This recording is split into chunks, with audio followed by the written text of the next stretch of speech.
Good day from KY3 News. I'm Sarah Forhet. So we are following breaking news from South Springfield. A fire at a popular children's clothing store. KY3's Emily Wood is at Children's Orchard on East Republic Road. Emily, what can you tell us? Sarah, this business obviously a total loss. If you just take a look inside, I want to show you the power's off, but you can still get a picture of what's happening. The clothes just literally melted off the hangers and they're just hanging there looking like icicles. You can see the checkout counter there. It's just, there's nothing left. The owner was here for just a couple minutes, did not want to speak with us, but I asked him, is there anything you're going to be able to salvage? And he said it really didn't look like it. So a lot of damage here. Obviously a fast moving fire this morning. Firefighters were out here fighting this one. They had to make sure and check on the businesses next door as well. There is a pizzeria just behind me here, as well as a tax preparation company on the other side of the store.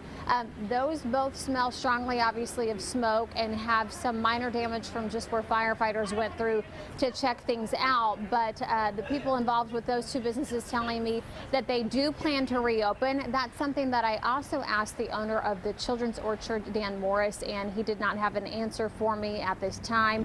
So we're going to keep following up with him. We did interview the people who work next door and own the businesses next door who are affected, who had to close due to this fire as well. And so it's definitely a hard day for them coming back right after the Christmas holiday and facing this at their businesses. So we'll have more from them tonight. We're also still working with the fire department trying to get a cause. We can tell you the fire marshal was out here, but they haven't determined a cause that they've reported to us just yet. For now, we're live in Springfield. Emily Wood, KY3 News. All right, interesting. Thank you, Emily. Arkansas State Police are investigating a deadly officer-involved shooting in the northeast part of the state. They say a 33-year-old man was killed yesterday when officers opened fire on him after the man shot at them near Batesville. A deputy says he encountered that man around 7:30 on Christmas morning.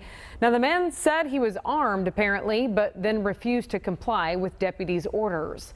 Other local and state officers arrived on scene more than 3 hours later. That's when they say the man opened fire, and then officers returned fire, killing him. No names have been released. Today marks 1 year since heavy rains flooded many parts of the Ozarks and really all of the Midwest. You'll remember that slow-moving storm system that brought several waves of heavy rain to our area the day after Christmas last year through December 28th.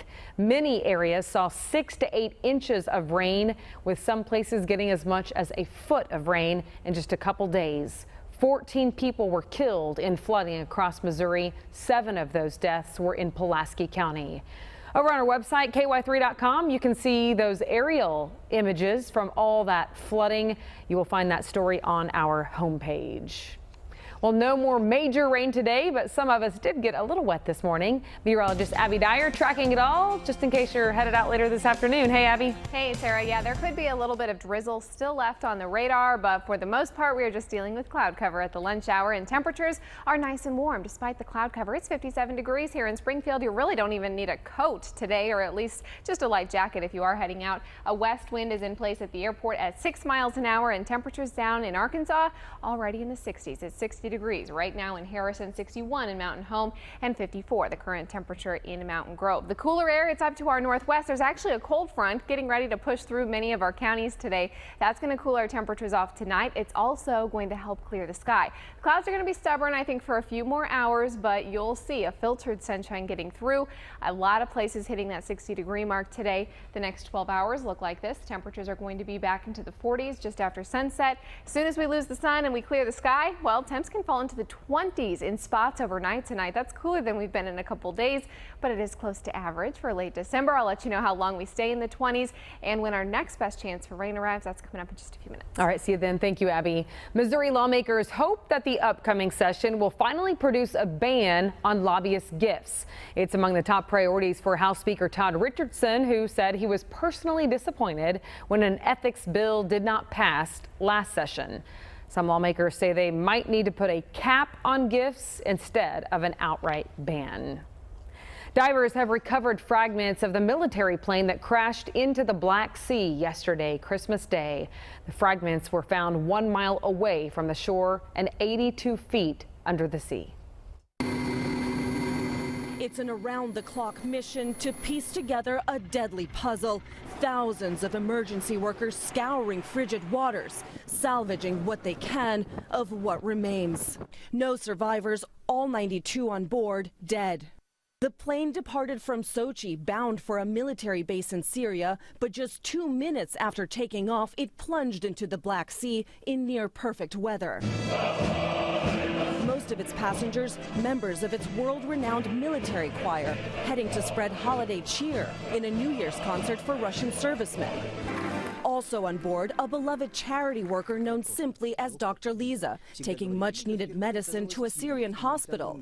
War is a hell on earth, she once said, but kindness, compassion, and mercy are stronger than any weapon. Reality is now beginning to sink in for those who loved and lost their dearest. On board a Christmas Day flight to a war-torn country with a tragic end. Singers, dancers, and also 9 Russian journalists among the dead. President Putin declaring a national day of mourning across Russia as the investigation continues. Lucy Kafanov, NBC News, London. The powerful typhoon that ruined Christmas in parts of the Philippines is now out in the South China Sea. At least 6 people were killed and hundreds of thousands are hunkered down in shelters right now. Typhoon Noctin also forced the country's ports to close, leaving more than 11,000 passengers stranded. Power is out in 5 Philippine provinces. This holiday season, people around the country are donating their time and money to those less fortunate. The U.S. ranks 2nd in the World Giving Index. That's behind Myanmar. So how do Missouri and Arkansas stack up? 'Tis the